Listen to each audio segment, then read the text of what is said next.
क्या ये वाकई जो एक बच्चों का सवाल होता है कि सर इंग्लिश नहीं रहती है तो मैथ और रीजनिंग पढ़ के हम इसको अच्छे से क्लियर कर सकते हैं, क्या ये मिथ है या इनमें कुछ सच्चाइयां भी हैं? हाँ, जैसे इसमें जैसे जो जिनको इंग्लिश उतना अच्छा नहीं आया, मतलब नहीं उनका प्रॉपर है, तो वो हिंदी के थ्रू भी जैसे मेंस में हिंदी या इंग्लिश आप कुछ भी चूज कर सकते हैं। और प्री में जैसे कि आपका सिर्फ मैथ और रीजनिंग रहता है, तो इंग्लिश नहीं रहता उसमें, तो एक अच्छे से स्कोर हम कर सकते हैं। अगर मान लो मैं बिगनर हूं और मैंने अभी नोटिफिकेशन देख के मैं जगा हूं और मेरे सामने दो सब्जेक्ट हैं, तो मैं कैसे मैथ और रीजनिंग की बिल्कुल स्क्रैच से तैयारी करूं? नोटिफिकेशन का वेट नहीं करना चाहिए। अगर आप प्रिपरेशन के लिए, अगर आप श्योर है कि मुझे बैंकिंग में ही जाना है या फिर आरबी के लिए कोई भी अगर बैंक का चूज करना है, तो आपको पहले से ही स्टार्ट कर देना होगा प्रिपरेशन, कि आपका पहले बेसिक सारा क्लियर हो। मैथ्स और रीजनिंग के हाई लेवल जो है वो कॉन्सेप्ट पूछे जाते हैं, कंप्यूटर आता है, इसकी हम स्क्रैच से तैयारी कैसे करें? और सबसे पहले जीके जो है तो आपको शुरू से लेकर चलना ही पड़ेगा। डेली जो करंट अफेयर्स होता है वो आपको फॉलो करना ही पड़ेगा। तो जीए को तो आपको शुरू से, जब से स्टार्ट आप करें तब से आपको एटलीस्ट डेली तो कम से कम करना ही पड़ेगा। उसके बाद आप मंथली या वीकली रिवाइज उसे करिए, तो आपको फिर माइंड में वो आपका रिकॉल रहता ही है। नमस्कार दोस्तों, स्वागत है आप सभी का एक बार फिर से। IBPS, RRB, PO, RRB clerk का नोटिफिकेशन आ गया है और हम सभी ने पढ़ना स्टार्ट कर दिया है, चाहे वो बेसिक से हो, मैथ रीजनिंग हो, मॉक टेस्ट हो, सब कुछ हम कर रहे हैं। और हमारी स्ट्रेटेजी बिल्कुल यूनिक चल रही है हमारे अकॉर्डिंग, जो हमारी प्रिपरेशन का एक दौर है। लेकिन हमारे लिए ये जानना जरूरी है कि ऑलरेडी जिन्होंने आरआरबी के एग्जाम्स क्रैक किए हैं उनका एक सही मार्गदर्शन क्या होगा, उनका एक सही गाइडेंस क्या होगा, और उनके अकॉर्डिंग हमारी स्टडी किस तरह से होनी चाहिए, मॉक टेस्ट कितना इंपॉर्टेंट है, इन सभी पे आज हम डिटेल बात करने वाले हैं। सो आज हमारे साथ निशा भारती हैं। Hi Nisha, how are you? Hello sir, I am good. आप कैसे हैं? बस बस एकदम एकदम। सो निशा, सबसे पहले आप हमें ये बताइए कि आप प्रॉपर कहाँ से हैं और आपने कौन सी डिग्री करी है और कौन सा एग्जाम आपने क्वालिफाई किया है? सर, मैं आसनसोल वेस्ट बंगाल से हूँ और मैंने बीएससी जूलॉजी ऑनर्स में की है आसनसोल गर्ल्स कॉलेज से। और अभी मैं विष्णुपुर ब्रांच में as a officer assistant posted हूँ। यानी आपने आरआरबी क्लर्क जो है वो क्रैक किया जी हुआ सर। है जी और सर। आपको अभी हालिया पोस्टिंग मिली है, राइट? निशा, पहला सवाल यही है कि क्या है आरआरबी पीओ क्लर्क, कितना डिफरेंट होता है आईबीपीएस पीओ क्लर्क से? और क्या ये वाकई जो एक बच्चों का सवाल होता है कि सर इंग्लिश नहीं रहती है तो मैथ और रीजनिंग पढ़ के हम इसको अच्छे से क्लियर कर सकते हैं, क्या ये मिथ है या इनमें कुछ सच्चाइयां भी हैं? नहीं, खैर वो तो सर है ही कि हाँ, जैसे इसमें जैसे जो जिनको इंग्लिश उतना अच्छा नहीं आया, मतलब नहीं उनका प्रॉपर है, तो वो हिंदी के थ्रू भी जैसे मेंस में हिंदी या इंग्लिश आप कुछ भी चूज कर सकते हैं। तो उसके लिए आपको एक बेनिफिट मिलता है कि इसमें हिंदी भी ऑप्शन है। और प्री में जैसे कि आपका सिर्फ मैथ और रीजनिंग रहता है, तो इंग्लिश नहीं रहता उसमें, तो एक अच्छे से स्कोर हम कर सकते हैं। और अगर हम देखें कि आईपीएस पीओ और क्लर्क और आरआरबी पीओ क्लर्क में, तो मतलब कल्चर वहाँ का, जैसे मैं अभी ज्वाइन की हूँ, तो वहाँ पे ऐसा है कि जैसे ये सब बैंक्स में ऐसा होता है ना कि सबका एक अलग अलग, जैसे कि अगर मैनेजर है तो उनका एक अलग से डिपार्टमेंट दे दिया जाता है, उन्हें एक अलग कैबिन दे दिया जाता है। आप उनसे मतलब कि मिलने के लिए आपको बहुत सोचना पड़ेगा कि हाँ हम जाके मिले मैं उनसे। लेकिन यहाँ पे क्या है, मैं जैसे ज्वाइन की हूँ 2 दिन से, तो मैंने देखा कि यहाँ पे वैसा कुछ भी नहीं है। कस्टमर्स बहुत फैमिलियर हैं और सब कोई बहुत ही फ्रेंडली भी है। मतलब ऐसा है ना कि जैसे मैं वहाँ पे हूँ तो सब जैसे कि बेटी की तरह बिहेव करते हैं सब। मतलब बहुत ही अच्छा का वहाँ का वातावरण मुझे लगा। और सब बहुत ही मतलब बहुत फ्रेंडली है, मुझे बहुत अच्छा लगा। तो आपने निशा जो मेंस में जो हिंदी इंग्लिश का ऑप्शन था उसमें क्या किया था? इंग्लिश का पेपर दिया था कि हिंदी का दिया था? नहीं सर, मैंने इंग्लिश लिया था। इंग्लिश दिया था, ठीक है। क्योंकि कई सारे बच्चों का हिंदी में रहता है कि सर हिंदी का सिलेबस क्या होगा, क्या मुहावरे, संज्ञा, सर्वनाम, वर्तनी शुद्ध और क्या क्या चीजें होती हैं, हाँ तो सर, वो हिंदी थोड़ा कुछ ज्यादा ही टफ हो जाता है, इसलिए मैं नहीं चूज की थी। हाँ, मतलब लोग हिंदी को एक्चुअल में ये समझते हैं कि चलो यार मातृभाषा है, हम बचपन से बोलते आ रहे हैं, तो हिंदी चूज करेंगे तो ज्यादा आसान होगा, बट ऐसा होता नहीं है।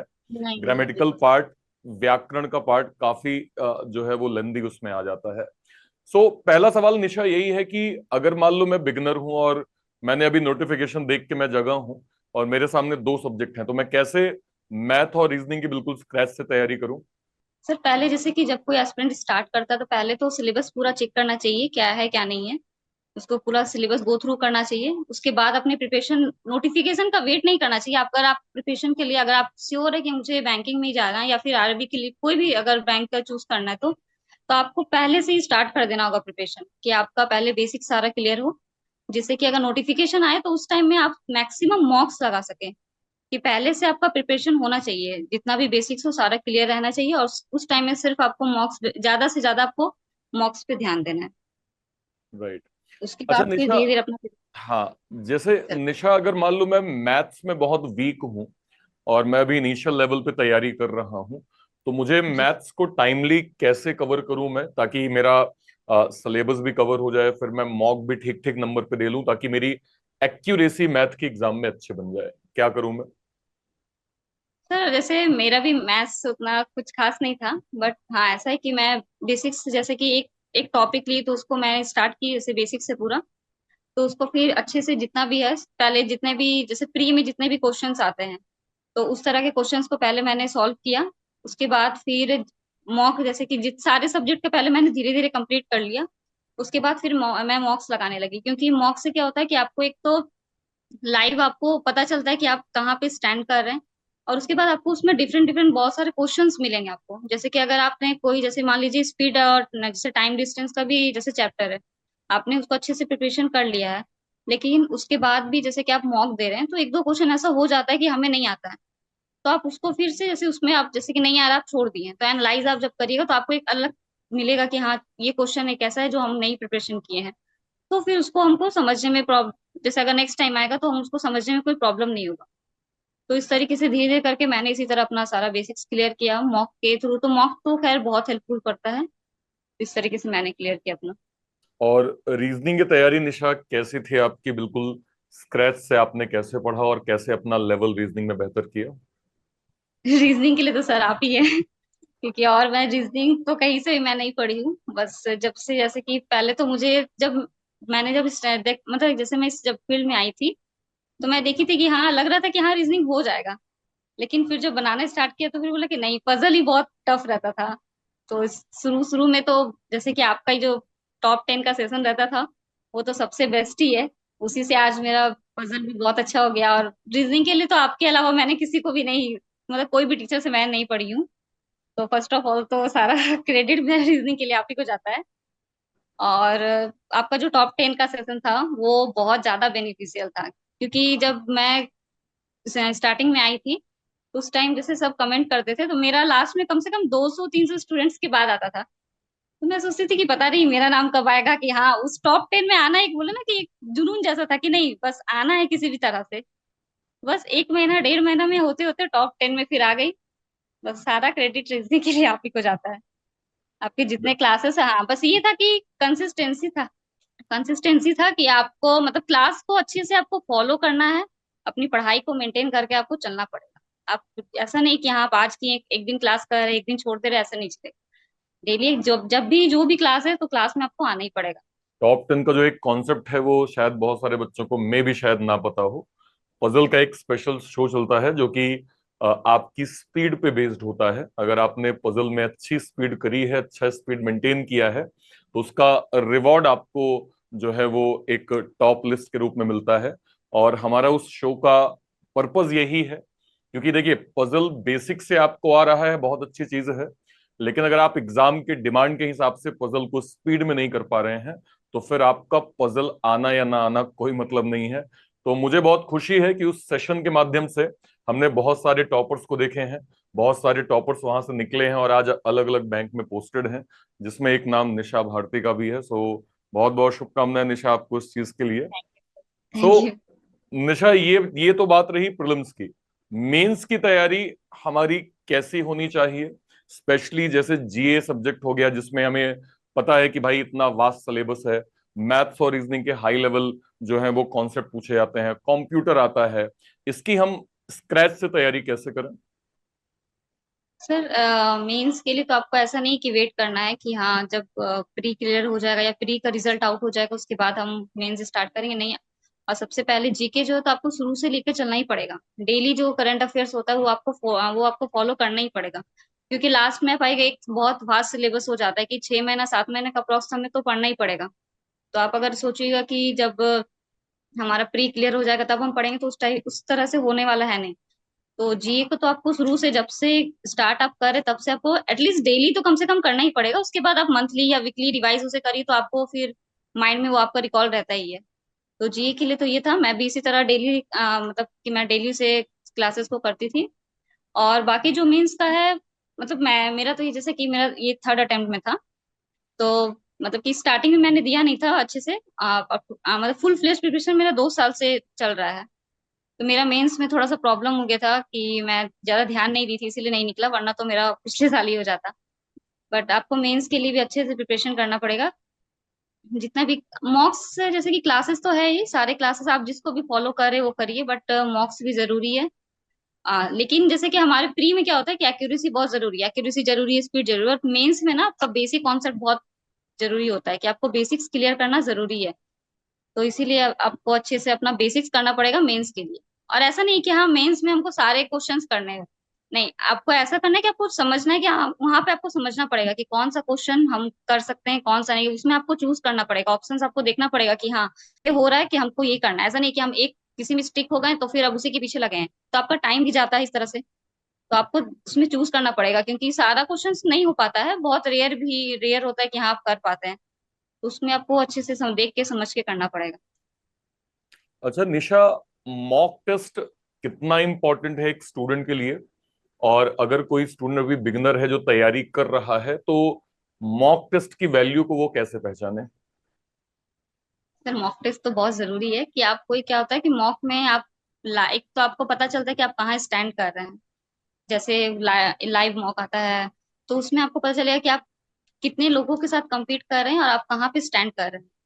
तो वो सबसे पहला जरूरी है। और उसमें आपको नया, जैसे कि आप जैसे बहुत सारे मॉक्स दे रहे हैं, तो सब में अलग अलग आपको क्वेश्चंस मिलेंगे, जितने, ऐसा नहीं कि हाँ एक मॉक दिया तो सेम मिला, दूसरे मॉक्स में सेम मिला, ऐसा नहीं है कि अलग अलग आप सब में दीजिएगा मॉक्स में। तो आपको अलग अलग तरीके से बहुत सारे क्वेश्चंस ऐसे मिलेंगे कि हाँ कि न्यू मुझे मिला है, तो आप जैसे कि ऐसा हो रहा कि नहीं हो पा रहा, तो आप उसे नोट करके रख लीजिए कि बाद में अगर आएगा तो फिर हम उसको अच्छे से अटेम्प्ट कर पाएंगे। इस तरह रिवीजन हो जाता है। और मॉक टेस्ट तो बहुत ही जरूरी है कि हमको एग्जैक्ट जो होते हैं ना, एग्जाम का एक्सपीरियंस मिलता है। एग्जाम में हम किस तरीके से देते हैं वो फील करके, ऐसा नहीं कि हाँ जैसे हम घर में दे रहे हैं, तो ऐसा नहीं कि हम बीच में दिए, थोड़ी देर दिए फिर चले गए उठ के, नहीं, आपको 1 घंटा उसी तरह आपको बैठना पड़ेगा जैसे आप एग्जाम में बैठते हैं, उस तरीके से देना पड़ेगा। तब आपको पता चलेगा कि हाँ हम, वो एग्जाम का प्रेशर भी फील करके आपको देना पड़ेगा। तब पता चलेगा कि हाँ हम कैसे पढ़ाई कर रहे हैं, किस तरीके से मॉक में हमको देना है, तो आपको उस तरह से आपको धीरे धीरे करते करते आपका अच्छे से हो जाएगा। निशा, फेल्योर एक ऐसा वर्ड है जो जिंदगी में कोई नहीं सुनना चाहता। हर कोई चाहता है कि मैंने अभी यूपीएससी स्टार्ट किया है तो बस यूपीएससी अगले साल क्लियर हो जाए। मैं अभी पायलट बनना चाहता हूं तो बस तुरंत मैं पायलट बन जाऊं। मैंने कोई बिजनेस स्टार्ट किया है तो बस उस बिजनेस में कोई लॉस ना हो, 100% प्रॉफिटेबल मेरा बिजनेस चलना स्टार्ट हो जाए। ये हर किसी का थॉट होता है, लेकिन रियलिटी ऐसी नहीं होती है। जरूरी नहीं है कि आपको हमेशा सक्सेस मिले, आपको फेल्योर भी मिलते हैं। और ये हर किसी ने देखा है। आई एम श्योर निशा, आपने भी ये सारी चीजें देखी होंगी। सो बहुत सारे बच्चे निशा ऐसी सिचुएशन को टैकल नहीं कर पाते। उनको लगता है कि नहीं यार देखो, लोग भी सही बोल रहे हैं कि मुझसे नहीं हो पाएगा, और रिजल्ट भी मेरे अनुकूल आ नहीं रहे हैं, और मैं कर भी नहीं पा रहा हूँ, लोगों के भी ताने हैं, वो भी गलत नहीं बोल रहे हैं, तो मैं तैयारी करना छोड़ देता हूँ, मुझसे नहीं हो पाएगा। ऐसी सिचुएशन में निशा, आपने अपने आप को कैसे संभाला? और वो बच्चे जो ऐसी सिचुएशन में गिव अप करने की कोशिश करते हैं, उनको आप क्या मैसेज देंगे? जी सर। सर फेल्यूर तो एक मतलब एक पार्टी हो गया, से मैंने भी देखा है, बहुत सारा देखा है, ऐसा नहीं है। बस मेरे माइंड में सबसे पहले ये था कि मुझे गिव अप नहीं करना है, कि मैंने ठान लिया था कि हाँ मुझे करना है, तो फिर चाहे उसके लिए मुझे 2 साल 3 साल 4 साल जो भी लगेगा, मुझे करना ही पड़ेगा। और ये मैं मतलब कि गिव अप का ऑप्शन मैंने कभी भी माइंड में कभी भी नहीं आया। कभी जैसे कि जब मैंने स्टार्ट किया तो प्री कभी नहीं होता था, या कभी मेंस हो गया तो मेंस का एग्जाम जैसे क्लियर नहीं हुआ, तो माइंड में मैंने ये कभी नहीं लाया कि हाँ मुझे गिव अप करना है, कभी भी नहीं। हाँ, थोड़ा अप्स एंड डाउन्स आएंगे, तो जैसे फैमिली वाले भी आपको सपोर्ट करेंगे, अगर आप अच्छे से तैयारी कर रहे हैं, आप मेहनत कर रहे हैं, तो डेफिनेटली आपको उसका, आपको जो भी है उसका फल मिलेगा ही। जैसे बोलते हैं ना, हार्ड वर्क पेज ऑफ, तो डेफिनेटली आपको मिलेगा, आपको मेहनत करते रहना है। हाँ, बहुत सारे होता है कि ऐसा, किसी बहुत सारे बच्चे डिप्रेशन में चले जाते हैं, बहुत सारे बच्चों को लगता है कि हाँ हमसे नहीं हो रहा है, बट ऐसा सोचना नहीं है, गलत है। आप मेहनत करते रहिए। हाँ, लेकिन ये बात है कि आप ये मत सोचिएगा कि, मतलब रिग्रेट मत रखिएगा कि शायद हम इतना मेहनत, थोड़ा सा मेहनत और कर लेते तो शायद मेरा और अच्छे से हो जाता। जैसे मैंने खुद ने मैं मुझे भी रिग्रेट है कि हाँ, पिछली बार मैंने थोड़ा सा और मेहनत किया तो हो जाता, बट इस बार मैंने अच्छे से किया तो मेरा निकला है। तो आप लोग बस गिव अप बिल्कुल मत सोचिए। अपने आप तैयारी में अच्छे से पूरा अच्छे तरीके से करिए कि हाँ, कोई भी प्रॉब्लम ना हो, कोई भी आप लोग को दिक्कत ना हो कि नहीं, मुझे अगर करना है तो 100% अपना देना है। कुछ भी नहीं। जैसे कि कोई न्यू स्टार्ट कर रहे हैं तो 6-7 महीने के लिए आपको अच्छे से तैयारी करना होगा। जिन्होंने फेलियर्स देखा है, बस अपने आप पे बिलीफ रखिए कि हाँ, आप कर सकते हैं। अगर खुद पे बिलीफ हो तो फिर आप डेफिनेटली कर पाइए। निशा, अपने फेल्योर से हमें कुछ ऐसी लर्निंग दीजिए कि भाई मैं अगर ऐसा कर पाती तो शायद चीजें और बेहतर हो जाती, या मैंने ये वाली गलती करी, ये वाली गलती आपको नहीं दोहरानी है। तो ऐसी कुछ मुझे 5-6 आप ऐसी लर्निंग दीजिए जो वो बच्चे जो अभी हमें ये सुन रहे हैं वो आपकी इस बात को समझें और उसको अपनी प्रिपरेशन में इंप्लीमेंट करना स्टार्ट करें। जी सर। सर मेरा ये था कि जैसे मैंने स्टार्टिंग में जो दिया था उस टाइम तो मेरा प्रिपरेशन नहीं था, बट जब मैं 2022 से दे रही हूँ तो मैंने प्री पे बहुत अपना मतलब कि मैं अपना बहुत अच्छा से प्रिपरेशन की थी, बहुत ज्यादा। कम से कम मैंने प्री के लिए कम से कम 300+ मॉक्स मैंने लगाए थे, बहुत ज्यादा मैंने लगाए मॉक्स। तो मेरा प्री उस टाइम क्या था, सारा प्री क्लियर हो गया था। एक भी नहीं था कि जो क्लियर नहीं हुआ, सारा मेरा प्री क्लियर था। बट ऐसा था कि मेंस में मैंने जैसे आरआरबी में मैंने दिया था, तो मेंस मेरा क्लियर हुआ था, इंटरव्यू तक मैं गई, बट उसमें नहीं हो पाया, फाइनल सिलेक्शन नहीं हुआ मेरा। तो उसके बाद धीरे क्या हुआ, मतलब मेंस में थोड़ा सा मैं पूरा ध्यान नहीं दिया। अगर और थोड़ा सा एफर्ट्स डालती तो शायद बिल्कुल भी मेरा हो जाता। मतलब मॉक्स मैंने कम लगाए थे, और जैसे कि मैंने तैयारी थोड़ा सा लूज कर दिया था कि हाँ चलो ठीक है, हो जाएगा। मतलब एक थोड़ा सा कॉन्फिडेंट आ जाता है, जैसे प्री होता है ना कि हाँ निकल गया आपका। तो जैसे होता है ना, आज मैं ऊपर आसमान नीचे, उस तरह मेरा हाल हो गया था कि हाँ चलो सब प्री निकल गया है, तब तो मेंस तो खैर निकल ही जाएगा। बस थोड़ा सा वो कॉन्फिडेंट कुछ ज्यादा ही आ गया था, तो फिर मैं बोली नहीं। जब नहीं निकला तो फिर थोड़ा सा खराब लगा कि नहीं, ऐसा नहीं, ऐसे सोचना नहीं है। जब तक फाइनल सिलेक्शन ना हो तब तक तो बिल्कुल भी ध्यान नहीं देना है। तो बस कि आप लोगों को गलती नहीं करिए कि प्री में क्लियर हो गया प्री आपका, तो ये खुश मत हो जाइए ज्यादा कि हाँ मेरा प्री हो गया तो मैं सारा एग्जाम कर लूंगी। नहीं, जब तक मेंस नहीं है, मेंस भी सर अभी का लेवल बहुत टफ हो गया है। पहले जो था और अभी के लेवल में बहुत अंतर है। तो आपको अपना प्रिपरेशन बहुत टफ करना होगा, बहुत अच्छे से करना होगा। तो इसीलिए प्री पे ज्यादा खुश मत होइए, प्री को अच्छे से दीजिए, मेंस अच्छे से करिए कि जिससे कि आपका जो आगे का जो भी हो, कि आपको रिग्रेट ना करना पड़े किसी भी कारण से। कि थोड़ा सा मैं प्रिपरेशन कर लेती, अच्छे से मॉक्स दीजिए, सारे क्लासेस अच्छे से लगाइए। एक रेगुलरिटी बहुत जरूरी है कि आपको वो मेंटेन करके चलना पड़े। कितना कितना लाइफ में निशा परिवर्तन आया सिलेक्शन के बाद? कितना लोगों के थॉट्स चेंज हुए? कितना लोगों के विचारों में, जिसे हम कहते हैं 360 परिवर्तन, हमने देखा सिलेक्शन के बाद? फिर वो तो जनरली आ ही जाता है।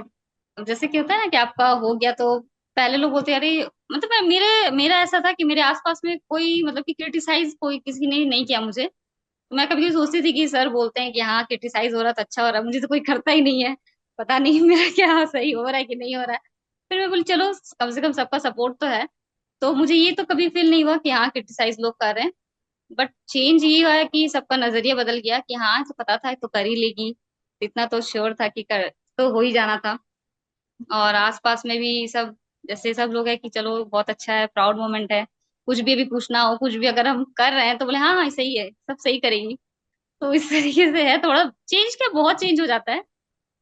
तो बस सब कोई अभी बोलते कि चलो ठीक है, अपना तुम जैसे कि अपना तुम अपना है तो फिर कोई दिक्कत नहीं है। थोड़ा सा मेरे जैसे छोटे भाई बहन है तो बोले कि उन लोग को भी बताना, उन लोग को भी सिखाना, उन लोग को भी सीखने की जरूरत है तुमसे। तो चेंज तो खैर पूरा ही हो जाता है। एक खुद पे कॉन्फिडेंट आ जाता है, सबसे जरूरी बात है कि आपका एक एग्जाम क्लियर हो गया है तो खुद पे कॉन्फिडेंट आ जाता है। पेरेंट्स का रिएक्शन क्या होता है सिलेक्शन के बाद? उनका एक कितना थॉट चेंज होता है? उनके कितने, वो जो एक खुशी का मोमेंट होता है, आप जरूर एक्सप्लेन करें उस चीज को। जी सर। जब रिजल्ट आया तब तो पहले बिलीव नहीं हुआ मुझे कि हाँ हुआ है कि नहीं हुआ है। तो बट कुछ देर बाद जब पता चला कि हाँ हो गया तो फिर पेरेंट्स को बताया। सब बहुत खुश है, बोले चलो अब तो कोई प्रॉब्लम नहीं है घर में, अब तो जितना भी प्रॉब्लम है सब ठीक हो गया। मम्मी पापा सब कोई बहुत खुश थे, बहुत ज्यादा ही खुश थे। मतलब कि जैसे कोई भी बच्चा अगर प्रिपरेशन स्टार्ट कर रहा है ना तो वो बस इसी दिन के लिए ही तैयारी करता है कि वो जो खुशी के जो आंसू रहते हैं ना मम्मी पापा की आंखों में, बस उसी को देखने के लिए लगता है कि हाँ चलो, जो भी हम लोग स्ट्रगल किए हैं, जितना भी किए हैं, सब हम लोग का सारा चला गया, मतलब कि सब भूल जाता है कि हाँ चलो स्ट्रगल किए तो कोई प्रॉब्लम नहीं है, लेकिन ये खुशी हम लोग दे पाए अपने मम्मी पापा को।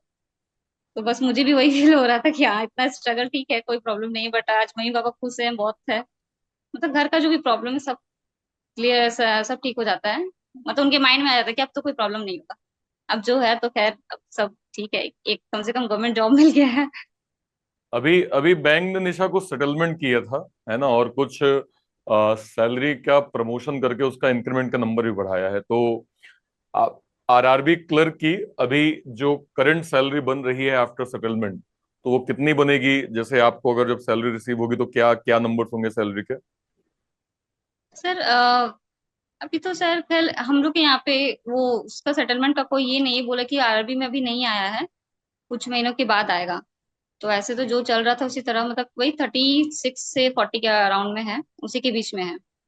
36,000 थर्टी से सिक्स चालीस प्लस हजार के में बीच in hand joining salary. Joining salary हाँ। हो गया है। हाँ जी सर। तो ये तो 36 प्लस मतलब इन हैंड सैलरी आपकी मिलेगी, तो उसके बाद जो ग्रॉस सैलरी होगा वो तो खैर बात की बात है। तो अमिताभ बच्चन जी का एक फेवरेट डायलॉग है निशा कि क्या कीजिएगा इतनी धनराशि सर बहुत कुछ करना है, करना का। तो बहुत कुछ है। नहीं, चलिए, बहुत बहुत शुभकामनाएं निशा, और बहुत हमें खुशी है ये चीज की, क्योंकि आई थिंक मुझे तो आपकी जर्नी बहुत स्क्रैच से पता है ना। जी सर। और हमें खुशी है कि आपने उस चीज को लगातार जारी रखा, और बस वही जिंदगी का नियम यही है।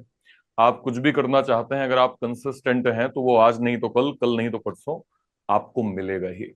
जी सर। निशा, एक फाइनल मैसेज क्या दोगी बच्चों को जो इस वीडियो को देख रहे हैं, कि कौन सा ऐसा तरीका अपनाएं, क्या क्या स्ट्रेटजीज अपनाएं, कौन सा वो मंत्र अपना लें कि उनका भी एग्जाम इस साल जो है वो प्रॉपर क्लियर हो जाए? सबसे पहला है कि आप गिव अप मत करिए। माइंड में वो लाना ही नहीं है कि हाँ मुझे गिव अप करना है। बस अपने हार्ड वर्क पर बिलीव करिए कि हाँ मैं जो कर रही हूँ या फिर कर रहा हूँ, तो मुझे अपने मतलब खुद पे बिलीव रखना बहुत जरूरी है।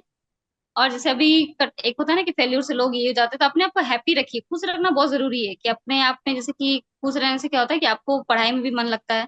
और जो भी आप पढ़ रहे हैं उसको बहुत इंटरेस्ट लेके पढ़िए, क्योंकि आप थोड़ा सा ये लेके पढ़िए तो आपको बोर लगेगा। तो उस तरह नहीं, जितना भी आप जो कर रहे हैं उसको इंटरेस्ट लेके पढ़िए, और खुद पे बिलीव रखिए। बस यही सब, और क्या। इतना करना, कंसिस्टेंसी बहुत जरूरी है। क्लासेस अगर आप कर रहे हैं, मॉक दे रहे हैं, जो भी पढ़ाई कर रहे हैं, उसके लिए सबसे जरूरी है कंसिस्टेंसी। चलिए, बहुत बहुत शुभकामनाएं निशा आपको, आपकी सफलता के लिए सबसे पहले। Thank you and sir, thank you so much. And हमें उम्मीद है कि अभी ये आपकी आखिरी जर्नी नहीं होने वाली है।